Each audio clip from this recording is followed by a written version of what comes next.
Welcome to the Books, Beards, Booze podcast, where we talk books, drink booze, and have beards. All right. As always, I am Bob of Tales by Bob. I'm the ass of the podcast, Derek.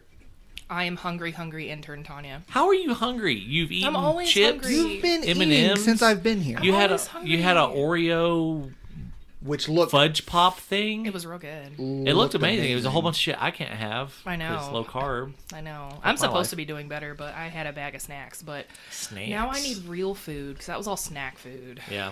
I need food. I had the low carb equivalent of a snack, and that my breakfast was some Kelly's sausage. I have made it known at work that I'm trying to start cook more, and my coworker Michelle has started giving me like her quick, like 15-20 minute dinner recipes. Crock pot. Oh, it's been amazing. Well, that's one of the things, but she also gave me a recipe for a chicken pot pie that I'm extremely excited to try because I've not had pot pie in years. Except I had one a couple of months ago, and it was amazing. I'm real picky on chicken pot pies kind of deal. My stepmom makes the only one that I've ever really liked, because a lot of people put a bunch of they'll make a chicken pot pie and put a lot of stuff in there that I don't like. Wait, like peas. Make a chicken pot pie? Yeah. I popped that shit out of the Marie Callender's box. Well, I mean, my mom would make like she would make it from scratch. Yeah, my mom used to do that too. And I assume she still would if I asked her nicely. But I don't know. She probably wouldn't eat it now, though. She hardcore avoids bread, and it's got that like crusty, flaky topping. It's amazing, yeah. So, but anyways, Yep.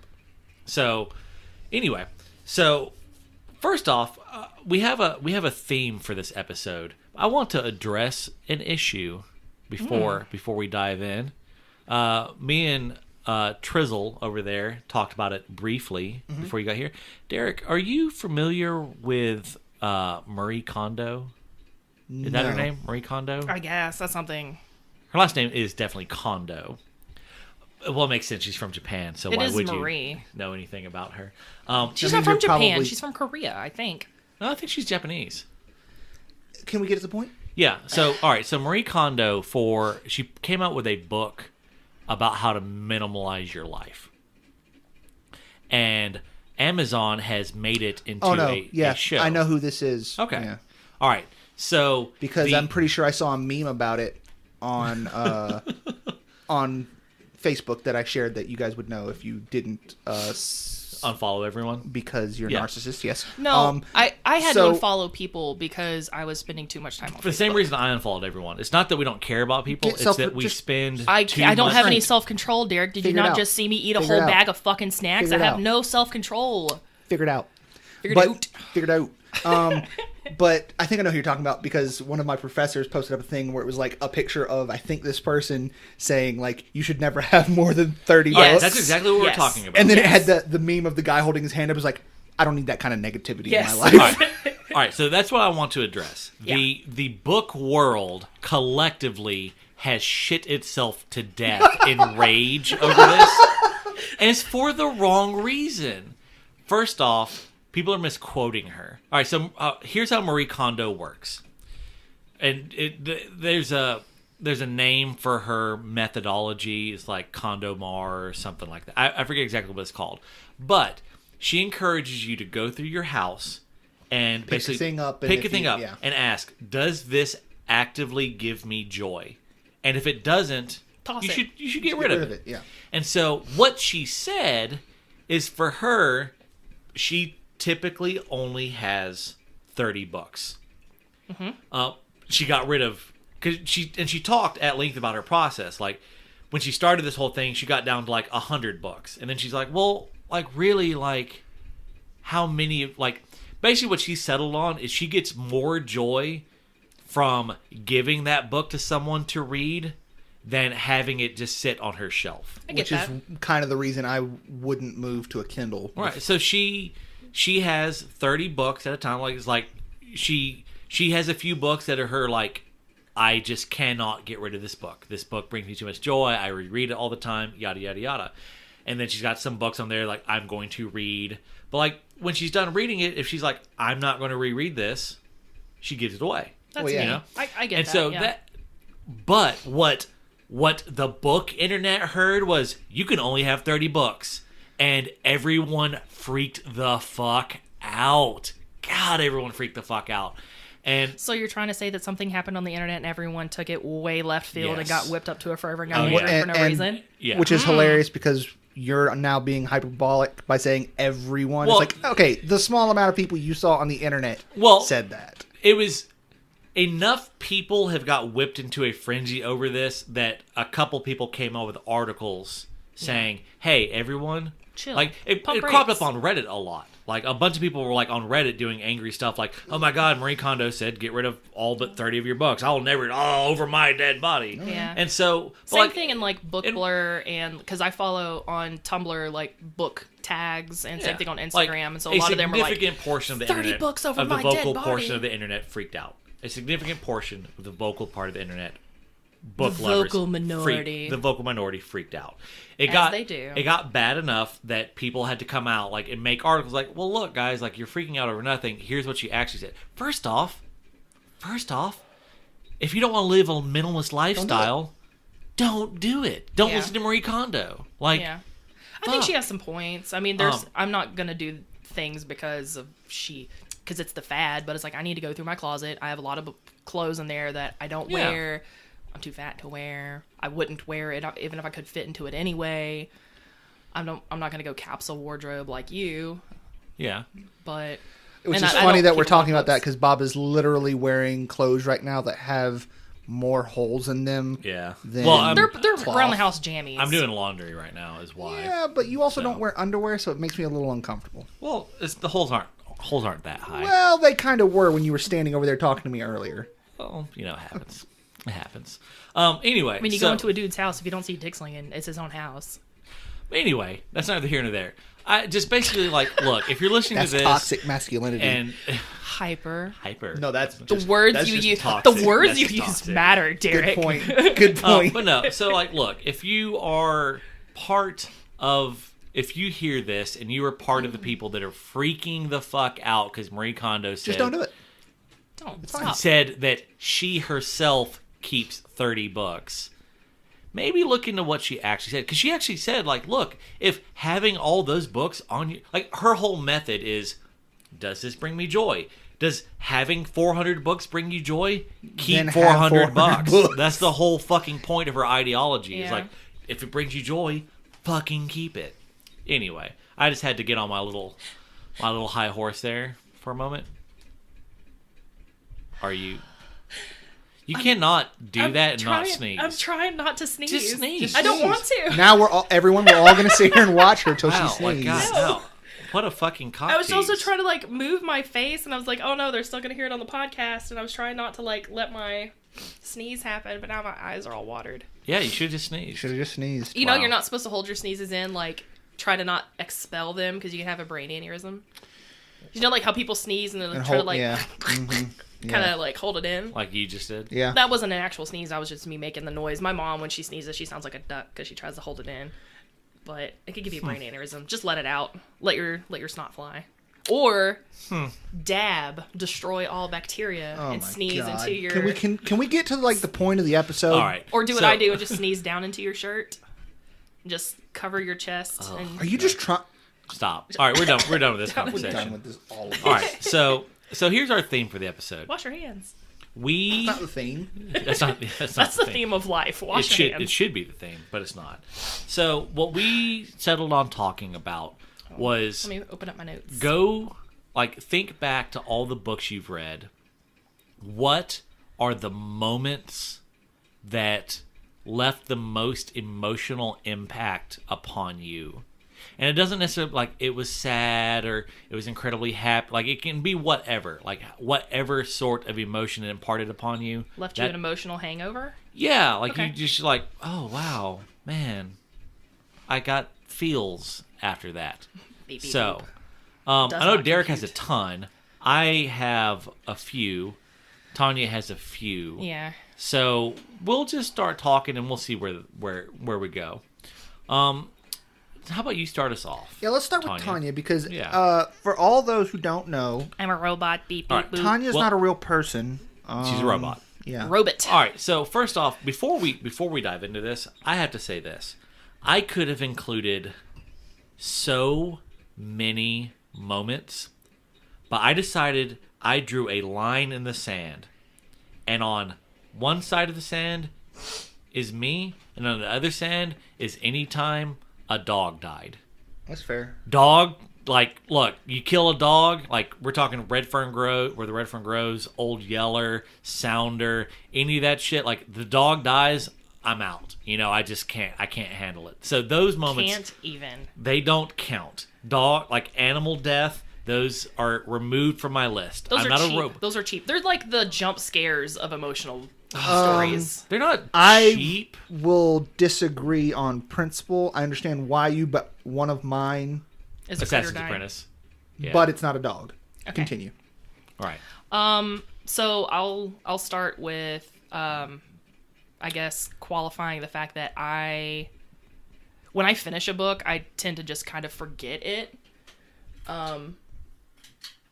Like I don't have a real good memory. I mean, I don't really have a good memory. So a lot of what I chose was Things you read recently. well, not just things that I read recently, but things that if I could remember it, it kind of meant It something. stood out. Yeah. So it was more of that. We just talked about Emergency Contact. I read that about a year ago. And a lot of that was, mommy-daughter issues and dealing with your own baggage and your own bullshit and trying to just, I don't know, figure out how to have a relationship with somebody who is also flawed. Pretty dude. So, yeah. So, I don't have any particular scene in mind, but there was a lot of that. Like the scene where Sam is telling Penny, he really opens up the first time and starts telling her about, like, his mom bullshit, and she's like, wow, I'm really glad that you told me this, but yikes. But yeah, I don't know. That was a book for me. The whole book? The whole book. The The whole book? entire Yeah. thing. The whole book. I can see that though. Yeah. Oh, I turned the fan off and now it's hot. That's, I think Bob just meant turn it down. well, I did mean turn it off, but I mean, you've just got to tough it Listenership, out. I am getting sweaty so that you don't have to hear ceiling fan. You've only got to tough it out for like 15 more minutes. That's cute that I think you think that this is only going to last 15 minutes. We talked a lot about minimalizing. Yeah. All right. Okay, So keep going. I, in a similar vein, I'm going to pick a book that the whole book kind of had an emotional echo like that.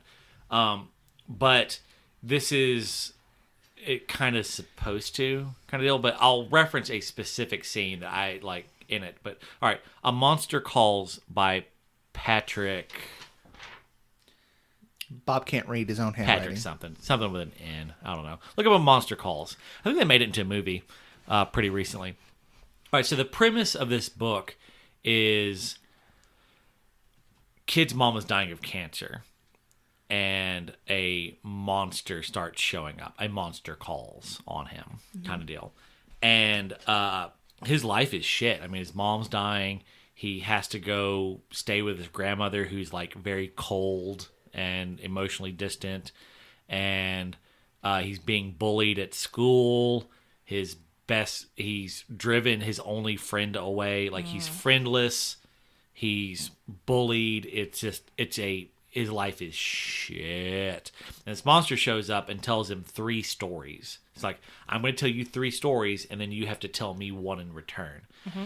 Well, one of the stories, like, if you want to read this book, here's a quick 1-minute spoiler. Like, fast forward a minute. This from, whole from episode's here. going to be pretty spoilery. Yeah. Well, but still, like, if you want to read it, like, a minute from now, start listening again. The guy tells a story about the monster destroying a parsonage.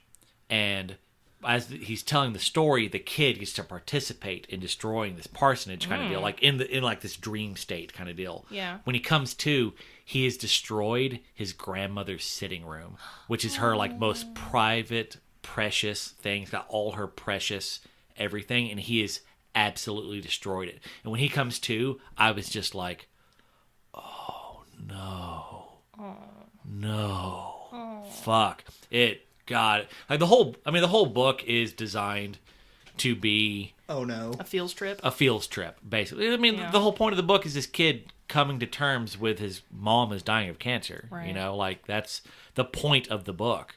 And God, it was fucky. But that moment with the grandmother's sitting room, like I was just like, my stomach just dropped, just like, oh no.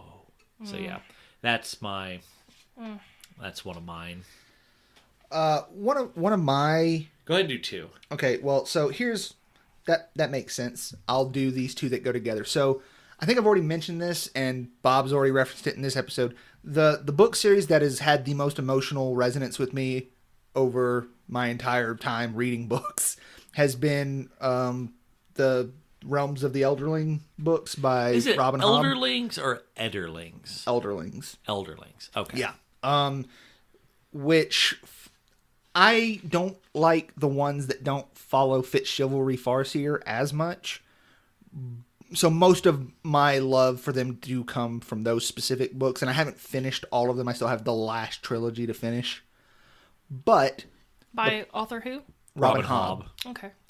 She's arguably the most amazing. Underrated major author. Which when you say that online, people are then like, but she's amazing. You're like, yeah, that's what I'm saying. You know she's amazing, and she's still underrated because she's that She's good. the most underrated big name in fantasy. Yeah, I think she's a big name in fantasy, but I think she's underrated as one of the big. I think names. that even as big as she is, that's my point. Is I don't think we fully appreciate just how good she is. Yeah. Well, maybe it crops up every so often on like the fantasy subreddit, like who's the best at prose, and of course, Rothfuss comes up a lot. And Guy Guy Gabriel Gabriel K. Like those are typically the two that lead, but Robin Hobb is always fucking mentioned, like always in the running. So honestly have not ever paid super close attention to her prose because I get so lost in the character. And here's why these affect me the most. The very first book in the first series starts with the main character like his earliest memory.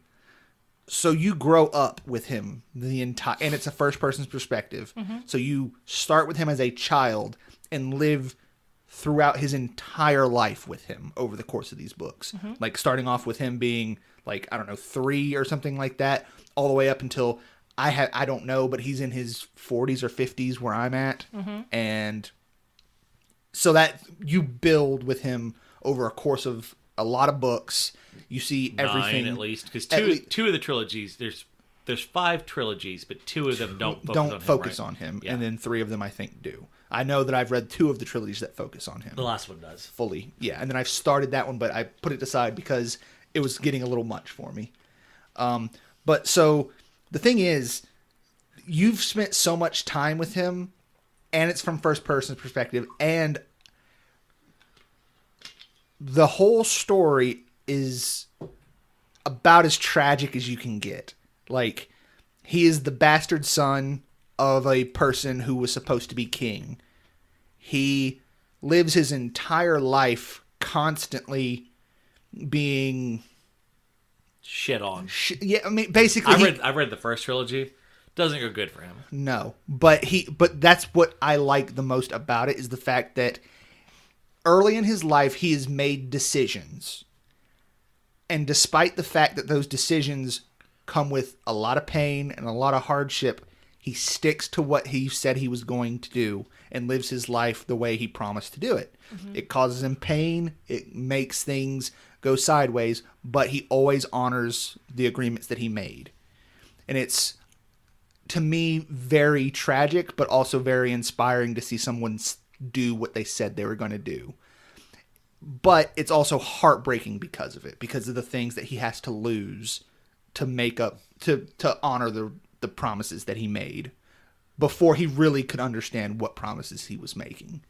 It's a really interesting idea, or not even an interesting idea, just it's done real well. It's done extremely well. And because Hobb is master. Yeah.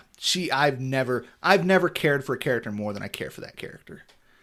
And two of the saddest moments I've ever experienced in books were placed with him. Number 1 is, obviously we've mentioned that there's going to be spoilers, so here comes spoilers. Spoiler heavy. Yeah. is the death of Night Eyes. Night Eyes, and that's particularly... So I mentioned that you spend this whole time growing up and living throughout Fitz's life with him. Mm-hmm. You also do the same thing with Night Eyes. He's a wolf cub when you first meet him. Okay. Like, he is super young, and he bonds with Fitz. Fitz has the ability to speak with animals, and he bonds to this wolf. I really thought you were going to say the moment when, the Hound Master's name?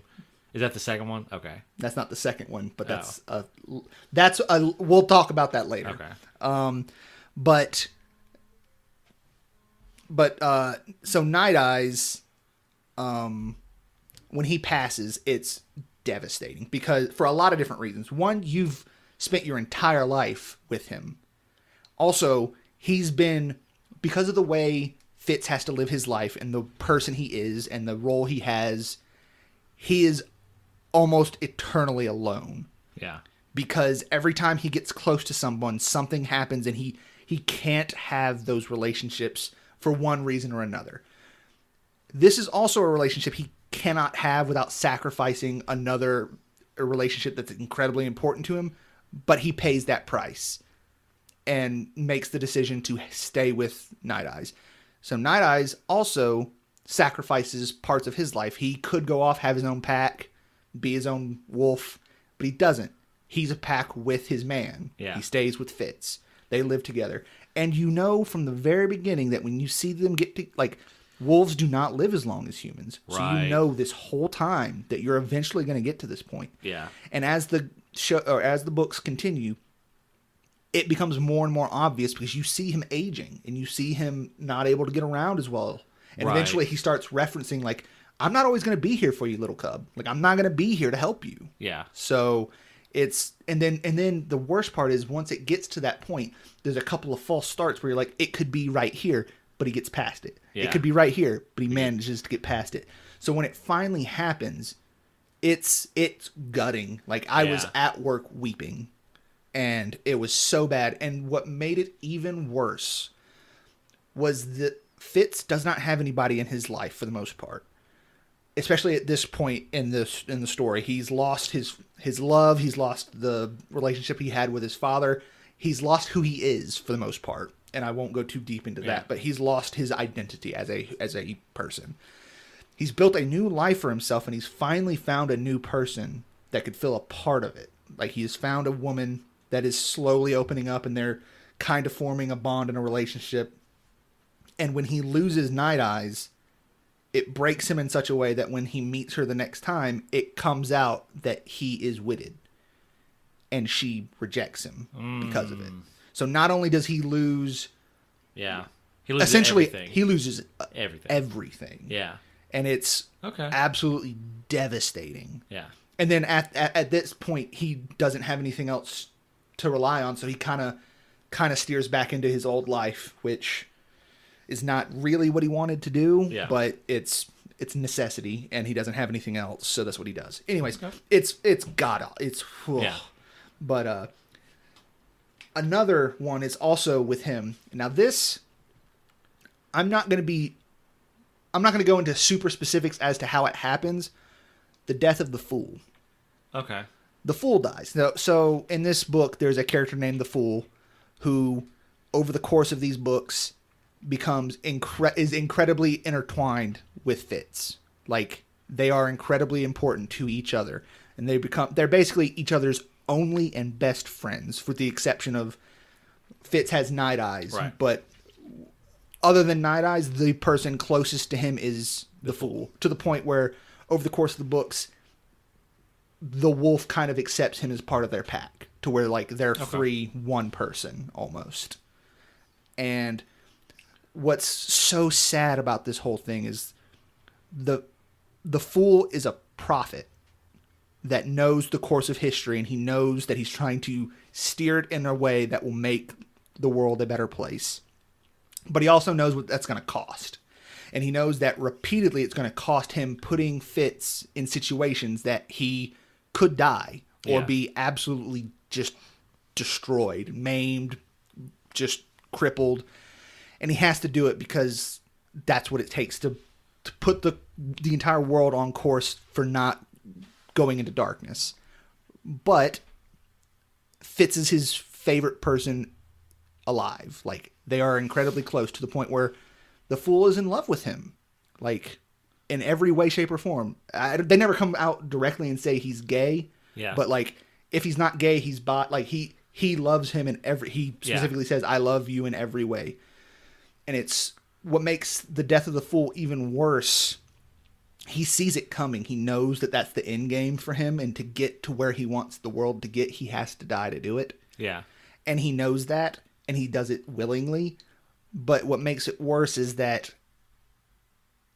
Fitz has to let it happen. Yeah.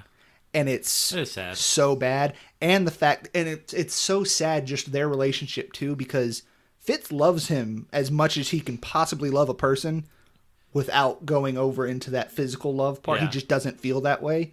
So it makes it so heartbreaking that, like... That unrequited love always tough. Especially since, like, Fitz knows about it. Yeah. Like, it comes up and he's aware of it. And the Fool's not trying to, like, force that on him or anything. He purposefully did not mention it because he didn't want to put that burden on him. But once it's out of the bag, it's always there. Right. And he doesn't... It's a whole thing. And then so when the Fool actually dies, it's... Real sad. Heart-wrenching. It's worse than Night Owl's dying. Okay, you sold me on reading this series, definitely. Yeah, I'm real in. Well, it's you. No, I am actually. My plan is to read. I'm going to read all 15 Realm of the Edwards books, but really I'm going to wait till I own all 15. Yeah. Every time one goes on sale, I buy it. Yeah. And I have a bunch of Robin Hobb books, but I think you looked at my Kindle list and you were like, wow, you have the first book and like 3 of the trilogies. Yeah. But she's got like Assassin's Apprentice, the first Rainwald's book, and the first Life Ship Traders book, I think. Like anytime something comes up, like, oh, I know that name of that author, I buy that. Yeah, you should though. You should. She's so anything good. comes So up, what's your next? Okay, so Circe by Madeline Miller. That won the Goodreads Book of the Year for 2018. Again, no specific scenes because I wasn't about to go reread the book that I had already read just to do this. But I do remember. Wow, lack of dedication. I don't reread books. I reread one book because I felt real bad. And you liked it better the second time. You did, didn't you? I didn't say I liked it. I said it was better. I think we could review. I feel like we can say that you liked it better because your opinion of it improved. It did. You delved into rationality and you realized. Okay. Anyways, whatever. So I do. Dune. Yeah, we are talking about Dune. So I distinctly remember sending you snaps while I was reading Circe, and we're like, I was unprepared. I was unprepared for this because you follow a female protagonist. She's one of the Titan's daughters, and there's a whole lot of like daddy-daughter thing, and she's trying to impress him. I don't have daddy issues, but I do love my dad intensely, but we don't have what you would consider to be a traditionally close relationship.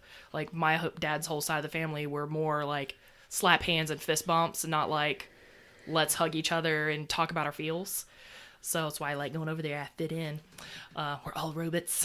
But so there was a whole lot of that kind of similar with Emergency Contact. There's this protagonist dealing with her mommy issues. Well, Circe, we've got the protagonist kind of dealing with her daddy issues. Wow. As I say the things out loud, Lord, I need to go to therapy more often than once a month. Not touching that one. I'm going to touch that briefly, Tanya.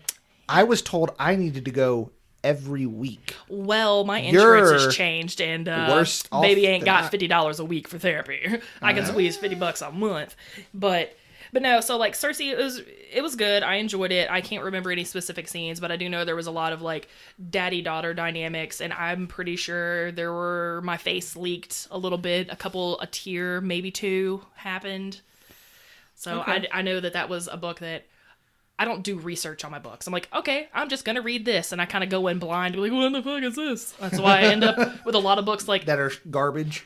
And you end up looking at I'll say this. I've gotten to the point now where like I I do try and go in as blind as possible onto a book. It's fun. Especially like I just read the back. On these Kindle. Well, I mean, even it's a Kindle book. How can you read the back? Well, no, because you can read the description on Amazon. No, ain't nobody got time for that. You can do that. No. But I mean, you can. $1.99, I'll buy that shit. Well, that's the thing. Like, I don't know. Like, I just read a book. It's called Gilchrist. Yeah. By someone. A guy. His last name is impronounceable. But it's kind of a limited book, and I just like. It was like kind of like I was like, I want to read a horror novel. I'm in a real horror mood right now. What's on Kindle Unlimited? What's highly ranked? This one, okay, cool. Reading that, and I read it. Yeah, and I mean that's how I ended up with Glass Magician but books. I didn't read the. No, I don't read the synopsis. Speaking of which, anything. I've seen not one, not two, but 3 different lists that have recommended the Glass Magician books. Like the magic system is so cool. Seemingly, you are the only person who doesn't like these books. I just don't like the romance arc. That's fine. It's not for That's me. Fine. I'm just saying, for people out there who've heard her shit on these books for many episodes, apparently she's the only one. They're okayly written. It's to the point now. I kind of want to read them. Do them. They're real quick. Yeah. I mean, the magic system's super rad. I love the magic system. I may have to read this. Charlie in Holmberg. But yeah, so Cersei, I just kind of went in blind and was, oof, ow. Where did the feels go? Okay. No. So I enjoyed that. All right, so mine, this is kind of weird. I don't remember the name of the book at all. Great. I'm 98% sure that Morgan Llewellyn wrote the book. For those who don't know, Morgan Llewellyn, she writes historical fiction based on Ireland, like Irish history. I could get that from the Llewellyn. Yeah, I get that. And her name is probably like Jane Smith or something like that. But she published under Morgan Llewellyn. Maybe she is really Morgan Llewellyn. I don't know. But she wrote a book on Cuchulainn, and a famous Irish kind of folk figure, like intensely. Anyway, she wrote a book on him that I read when I remember reading it. I was really fucking young, and the final scene is basically like him dying, and like this white doe showing up, and it's a deer. I was like, what about bread? I'm hungry. And you were talking about dough, and I was thinking about to feed her before She's every podcast? ruining everything. I know. I was thinking about like Pillsbury Doughboy. I was like, this is going real weird. This is the first time I can ever remember a book bringing me to tears. Oh, and I made a joke about it. And I was I was like, oh my God, books can make you cry, and it doesn't involve a dog? That's not a thing. What? Oh. So it's a shame that you can't remember the name of the book. Yeah. Or really 100% the author. Yeah. I'm pretty sure it's Morgan Llewellyn. If it's not Morgan Llewellyn, it's going to be someone who's like Morgan Llewellyn who writes historical fiction based on Irish mythology. I have a book similar. It's like a book that really impacted you as a kid, but you can't really remember anything other than the emotional echo of it. I remember where I was when I read it. Like, I remember sitting in like my 3rd or 4th grade drama class, and I remember reading, it's about this unicorn, and it's like it's not The Last Unicorn. That's not that book. Fucking drama queen. So like this unicorn and this girl, and they're in the woods, and the unicorn's like trying to protect her, and he like stabs people with his horn to help save her. This is what you get your emotional echo from? Just unicorn wait. stabbing Hold on. people? No, it was a unicorn hobo stabs people? No. And like she had to like chop his horn off or something to save her, and so he sacrificed. He's like one of the last unicorns, and like sacrifices himself to save her. And I was a huge unicorn fucking freak. Huge freak. Now you're just a freak. You said were. As though that's past. I think she may Every not time love you see unicorns. You weren't there stuff, in Walmart when I got you so excited freak out. about like men's jammies that had like unicorns and narwhals with cats and puppies on them. It was so great. It had a cat on a unicorn and a pug on a narwhal. I love all 4 of those things. That sounds pretty great. It was. And they were like pastels and rainbows are so great. Anyway, yeah, I can kind of relate. It's like I don't know what the book is. I don't know who it was by, but leaving footprints. Okay, so this will be the last entries that I have for sadness. There's a lot of different types of sadness that I have that I enjoy. Those two, the ones I mentioned Derek, previously. I noticed your hair has suddenly crossed over one eye. Well, Don't play a G chord. Fucking emo Like, kid. No, I think it's super good. Like when it's like when they make you invested in a character Oh, yeah. and then things like that happen. That's one type. But then there's another type that aren't even so like you don't even have a super connection to like you like a character, but you're not super invested in them. Right. But then something is said that's just so poignant that you're just like, oh, ow. and it just comes out of nowhere. I think part of the impact is the fact that you don't see it coming before it happens, and then you're like, oh, fuck. Savage. So, and two of those, and I don't really have anything to say about them other than the fact that they exist, was when Ganelon was walking through the Oh, and he's like, and, I and didn't was even... talking about like, I understand why all the people abandoned me. Like Clay this person Cooper? this person had to go do this. This person had to go do this. I understand. But you abandoned me. You abandoned me, Clay, and you're the best of us. So I really must be a fucking monster. Yeah. Oh, that Yeah, was... that And I was just like, yeah. That was the sad. fuck is Yeah. this?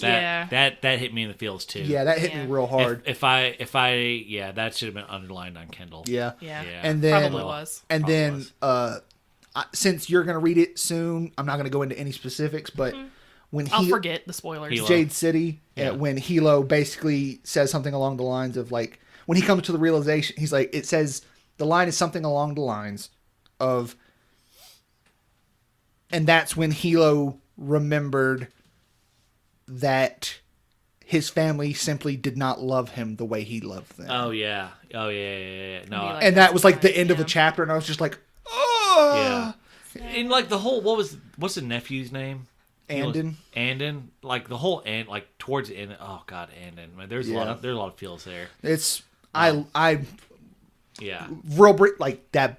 God, That book, man, we'll talk about it off that air. book- I'm listening to that- it on the way home, and I figured out why I like it so much. Okay. That book. But, we're gonna do a deep dive on it. We're gonna I'm do excited. at least an Yeah. hour on this. In, Yeah, but in that like that 4 was months. just the sadness. I want to move it. Does anybody else have any more sad stuff? I mean, that's the only yes. thing. I have two. All of mine are sad. Oh, really? Oh well, Because no. All right. my moments are either going to be sad where they kind of make me tear, but most of my other moments are like, what? That's cool. That's I want to know most about of, those too. But that, All right, but I I have- don't remember those I have outside of the 3 moment. Okay. kind of brief. I Yeah. want to touch on sadness things. All right, first off, of Mice and Men, how that ends. Can we Oh. just first off? I haven't read it, so I don't. Let's just. I'm just going to give a general fuck you to Steinbeck. Like Steinbeck can suck a bag of baby dicks. I mean, it's sad, but it's also No, there It's is just- so no. There, I can think of so many ways that book could have ended happily, and it ends so fucking Is it soul crushing? sad. Yes, yeah, God. it's like this. That, but did you ever read The Red Pony? That's another No. fucking Steinbeck book that I've read ends like fuck Grapes of ooh, Wrath. no PS. Oh god, the I other like one. no look it like Mice and Men ends like bullshit. Fuck Steinbeck. Catcher in Red the Pony. Rye is the one I read. That's not Steinbeck. That's Salinger. Salinger, yeah. You're right. I have a very mixed feels on Catching the Rye. That could be one that we do later in the year. I've never read it. Maybe I don't know. We could, there's a lot to dive I in. hear a lot of people say they're- anyways. that was one of my Okay. dad's favorite books. Anyway, And it's also a favorite book of a lot of the people who shoot up schools. well, you know that's well, that's what. anyway. All right, so I'm going to just I touch on enjoyed this it. again I'm just because anytime I get a chance to recommend this, I'm going to recommend this. We Three.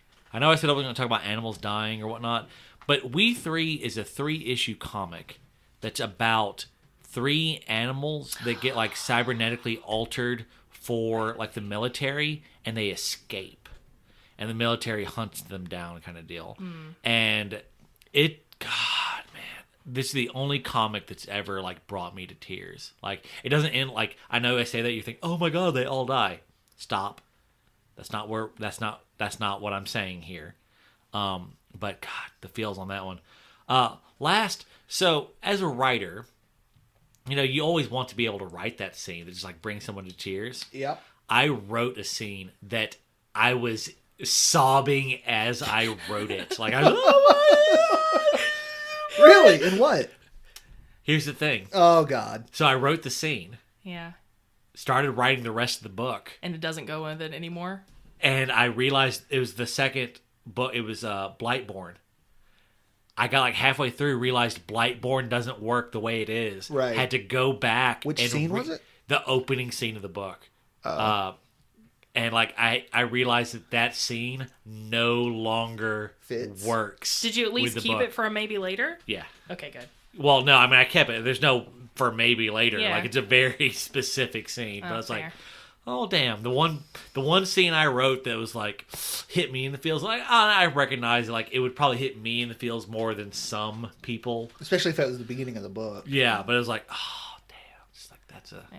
It's basically like a dad knows he's dying, so he goes out and has like one last day with his kid. Oh, right. It's like, yeah. It's, all right, because when you rewrote it, didn't you like?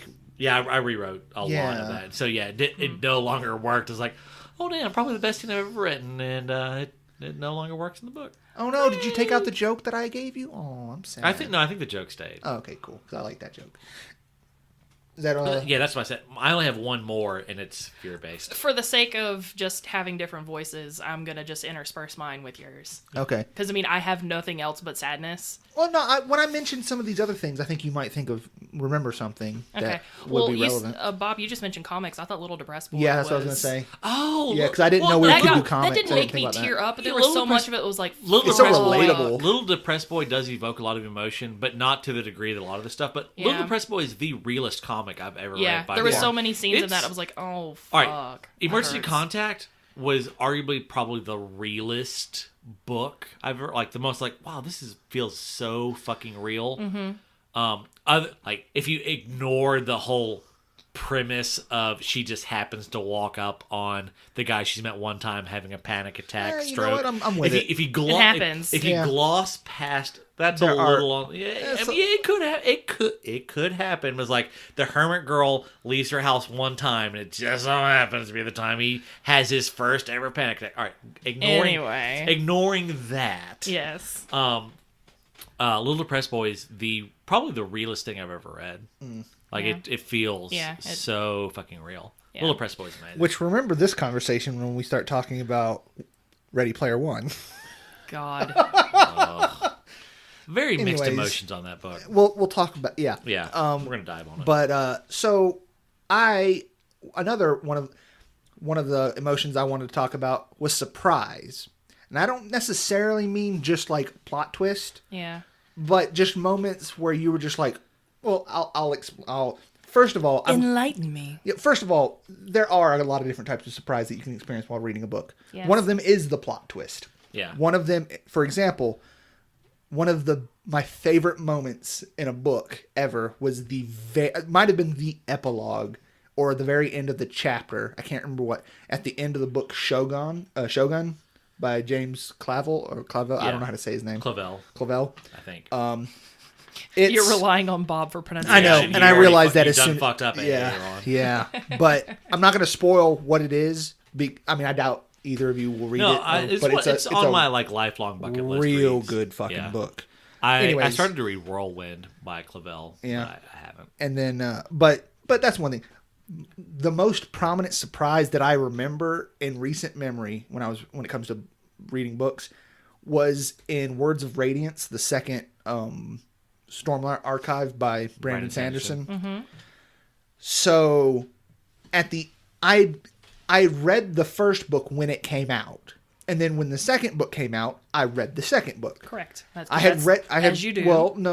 I've read the first book twice in the course waiting for the second book to come out. But I hadn't normally. Which is I would real rare for Sanderson if we're being real, because you normally don't have time to reread a book before the next one comes out. Yeah. But it is his epic fantasy. So. And there was a break between it. I think because that might have been when he was finishing Wheel of Time.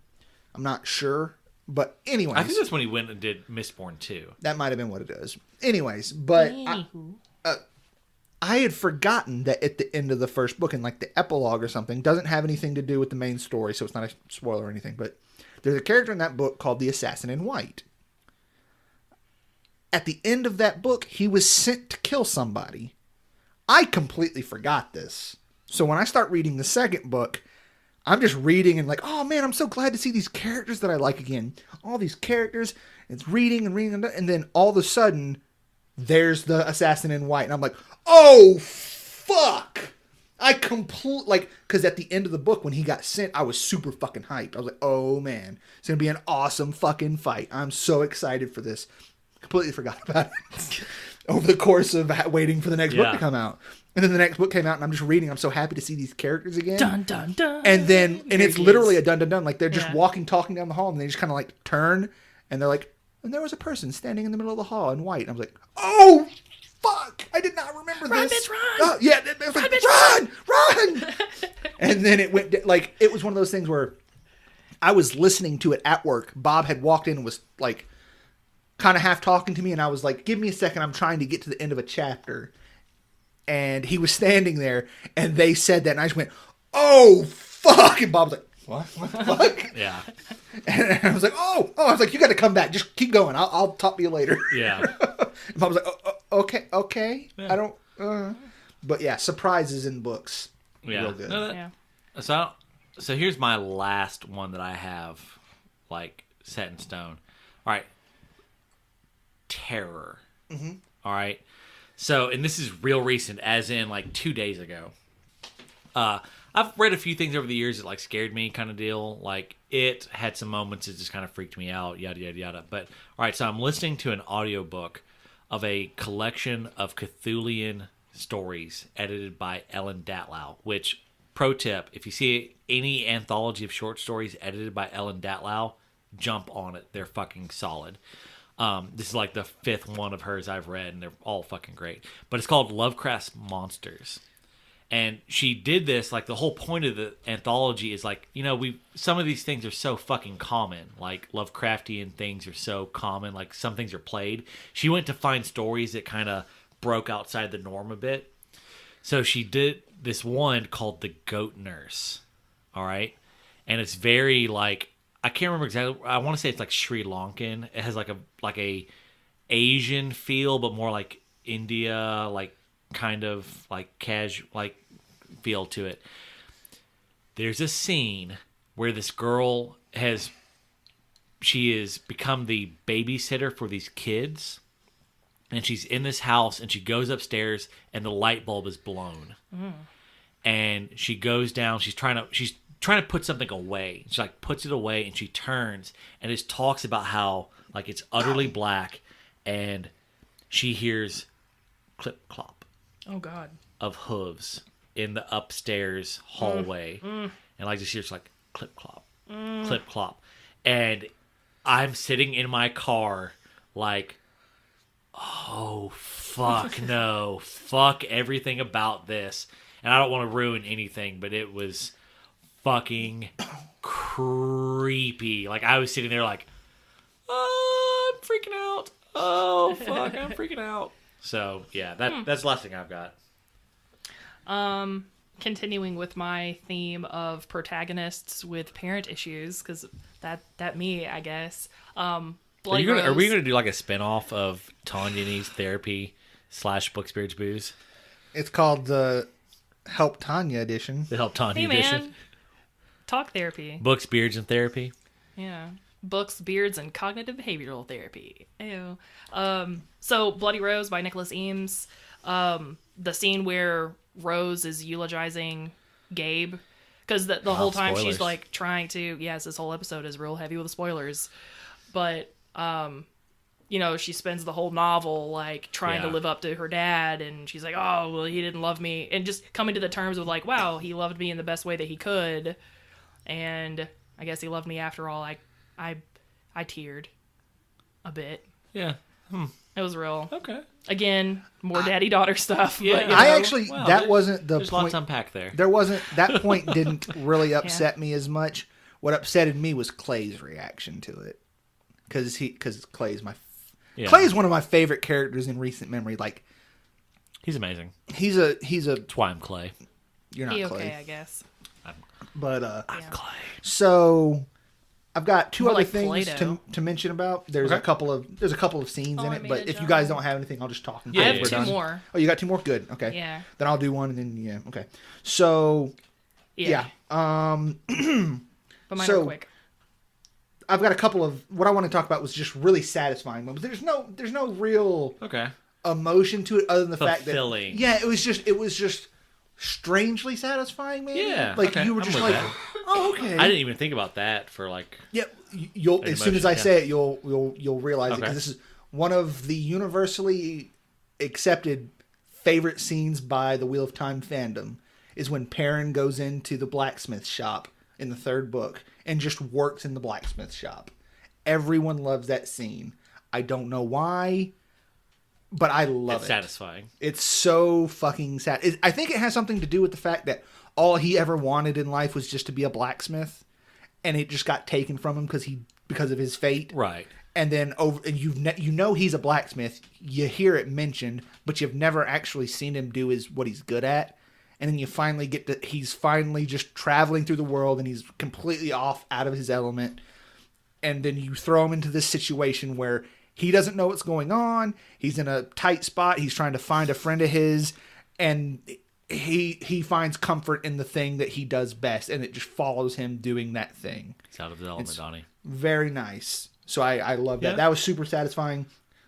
Also, when Perrin goes home to the Two Rivers for the first time, Yeah. incredibly satisfying to me in a was. completely different way. Yeah. No, it was. But just it was so good. But probably the most satisfying, and again, it comes back to Robin Hobb, because I love the character Fitzchivalry so much. In one of the books, he comes to a certain situation. Part of his character is the fact that he is the bastard son of the guy that was supposed to be king. And the vast majority of the problems that come at him is because people think he wants the throne. Yeah. But he doesn't, and never has, and has no interest in it whatsoever, and has pointedly refused it on many occasions. At the end of a book, he's seeing the lay of the land, and he realizes that his nephew, or a relation. A relation of his is too young to take over the throne. So it's being held by his mother and an advisor. The advisor is getting too comfortable with how much power he has.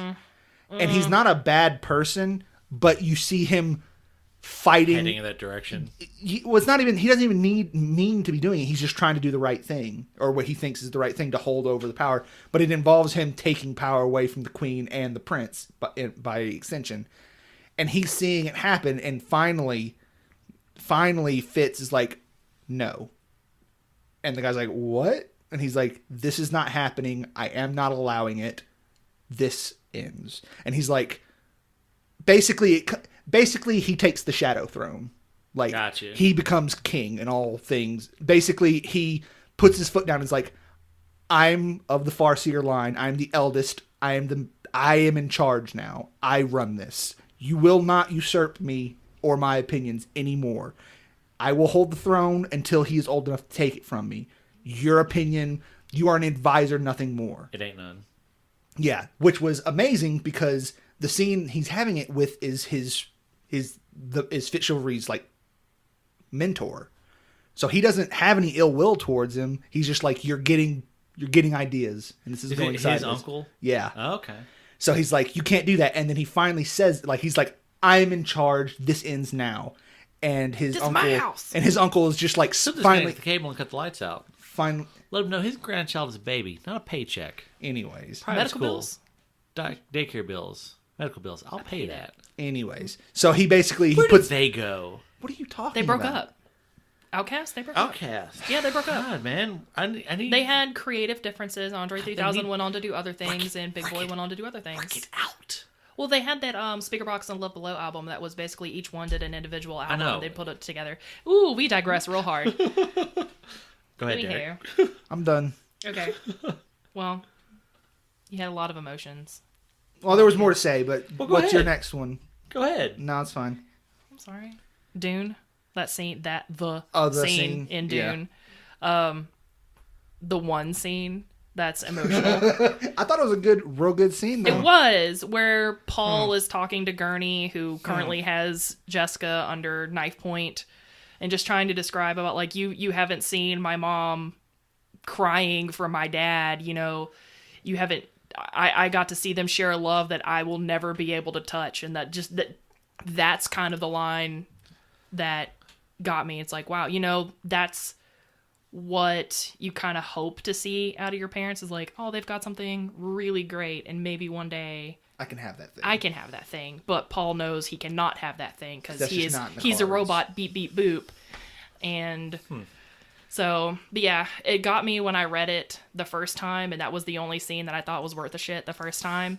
But then when I listened to it on audiobook, there was a lot of other parts of the book that were better the second go around, but that one's just real good. Actually, like, listening to it on audiobook, like, drew a tear. It was real emotional. You leaked? I leaked. You leaked a little My bit. gears leaked. A little bit of oil ran down your face. Yep. It's a real good scene. Yeah. But, so the last thing that I have is the most conflicted you've ever felt about something in the book. Now, this is... So, in the Farseer books, or the Elderling... Elderling series. Series, the death of Burke. I don't know how to say his name. Oh, don't look to me. Okay. So... Well, I'm the expert on pronunciation. Yeah, exactly. So. Well, and as soon as I close the book, I forget all the people's names. Never been so conflicted in my life than when I was reading this. Because he was Farseer's dad, for all intents and purposes. But then also, like, did some heinous shit, like killing the puppies. Or killing the dog. He didn't kill the dog. Didn't he? I thought he killed the dog. You think that he killed the dog until the end of the first book. And you find out, oh, right, he didn't kill the dog. So, Cut Pan, that's one of the scenes that makes you think that drives a wedge between them. But he didn't kill the dog. He just took the dog away from him and sent him up to the prince in the north. That's right. And that's how Fitz... Yeah, well, we won't go into that. Yeah, that's but right. Anyways, that's right. He actually... But there is another thing that has driven a wedge between them that is bad, but also not really because of the circumstances. Bad, but it's a bad thing, but for the long-term good kind of deal. It's not even... not even that. It's just... It's bad because... You know things that he doesn't know. So, like, you know gotcha. that the main character's still alive, for example. Gotcha. He does not know that. And it puts everything in a different perspective for you than it does for him. Mm-hmm. Anyways. So, cut pan to when he eventually dies in the series. And you're like... And he's one of my favorite characters in that series. I think he's...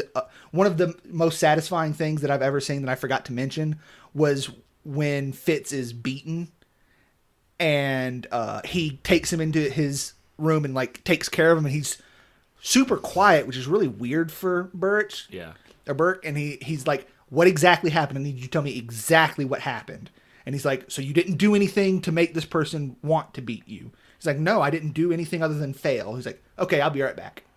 And then he comes back in whistling, covered in mud and blood, and you're like, wait, that's exactly what he did. It never shows it, but when you hear them talk about it, it's like, he whooped it. It's one of, oh no, he straights up, he's like, oh, he beat this dude until he was practically dead. That's what you're supposed to do. In front of everyone. And this is drag him. And this is like a very high member of court. He just drug him out into the courtyard and beat him to within an inch of his life. Love it. Awesome scene. But anyways, so he's one of my favorite characters. He's really good. He's a good dude. He did his best he could by everybody involved over the course of these books. And then he's dying, and it's sad, but also exciting because if he's removed from the board, it makes a lot of room for a lot of really fucking interesting storyline stuff. Yeah. That I did not know I was going to get to see, and I wasn't sure... I don't know which way it would go. You didn't want him to die, but his death let you see a bunch of stuff you didn't expect to see. Yeah. Okay. So it was super weird because I was like, I'm happy about this, but also not. Yeah, I was like, I don't want him to die, but if he dies, I get to see all this other really cool shit, and it could be really good for the main character. And the main character's even thinking, he's like, I don't want this guy to die. He means a lot to me. But if he passes... And then he feels guilty for thinking it, and then it's just like, it's a whole thing. But you gotta crack some eggs to make omelets. Yeah, it's a whole thing. That was real good. Real conflicted emotions on that one. But. My only... I'm not going to go into detail because I want everyone to read this series and I don't want to spoil anything. I'm just going to say, the lady from the Black Company series, a lot of confliction there, a lot of good stuff. Like, the book's on my TBR. I'm glad this happened. Yeah. Maybe we should read that this year. I wouldn't mind rereading it. Yeah. All right. Well, we went real long. Real long. Hour and a half. No, it's like right at an hour. Okay. So I think we've said pretty much all that needs to be said about I have one this. more, but I'll skip it. What do you got? Be quick. Yours isn't ever that long. Go Just ahead. be No. quick. Just be quick. It's not a fiction book. It's just Okay, a be book quick. that I like had not-fiction had a books. big impact. Codependent No More by Melody Beattie. I got it on audiobook and sobbed the whole time. Really? What's it? Sobbed. What kind of? I mean, I can Like a guess by the self-help- name of self-help it. book? Or... Essentially, like recognizing that your helping behaviors isn't actually. You're not actually helping. You're crippling the person that you're trying to help. So Yeah. working out. Again, all of my books are therapy related, but hey. Okay. No, But that's yeah, good, no, though. Yeah. that book is cornerstone for Who like, you are today. codependent therapy, fixing yourself. Okay. And I had to get it on audiobook and sobbed the whole time. That's Not just little tears, like snotty face like sobbed. you were a real person for a period of time. It was She's real snotty bad. face all day. It's true. being real. Been coughing up slugs. Ugh. That's what they look So like when they gross. come out. All right. Oh, look at that! It's time to end this episode. Look, Yeah. time to end the podcast. So, look, as we ran a little long, sorry about that. I hope you enjoyed It'd it. be like that sometimes. It'd be like that sometimes. We try and keep it to 30 minutes, but sometimes it's just too good of a topic. Hey, all these feels are real heavy. Maybe you Yeah. want to break it up into two, listener. Yeah, maybe you want to pause about halfway through. Collect if you're your hearing this feels. now, obviously you didn't, so fuck you. But all right, Let's get out of here uncalled before for. the naders get as here. yeah, it is storming. So we're gonna go. We're watch, under a severe We're about watch to go warning watch right some. now. I think some brown cow beep boop. Brown cow beep. Oh, cowboy bean bowl. Yeah, count. I'm gonna throw Cowboy just Bebop. in the fucking You episode. know, In Lindsay, the episode. like little Sherpa sends me memes all the time. She's like, I just want to give you fodder to make Derek angry. She's just like, cowboy bean bowl. She It's my does. favorite. Every so often she'll send me a snap that's like something like. Oh, she's too good to snap me. I see how it is. Are y'all on snap together? Yeah, I've Yeah, sent her we- some stuff. She never sends me anything unless Well, I you need to just Oh, you harass need- her about brown Yeah, cow. you need to. Oh, yeah, just that's tell. cool. Just No tell. big deal. Look, just tell her. I really want to watch look, Community. Just Well, you snap- don't send just- me anything either, but Well, she I sends don't. me Look, stuff. to be real, like I snap her. You better. That snap streak is impressive. It is. It's like over a year now. Hold on, let me whip this up. That way I can give I everybody. snap. It's like I snap her, 350. and I snap. Damn, dude, 393. Damn, savage. All right. Oh. As you approach the week, I hope that we have filled you with vim and vigor, and I hope you will go read some of these books. And as always, may the blessing of the beard be upon you. Thanks for listening to this episode of Books, Beards, Booze. Our co-hosts are Bob, Derek, and Tanya. Our producer is Bob. For more information, visit our website, booksbeardsbooze.com. Follow our social media at Tales by Bob. If you enjoyed this podcast, please rate, subscribe, and share. Okay, bye.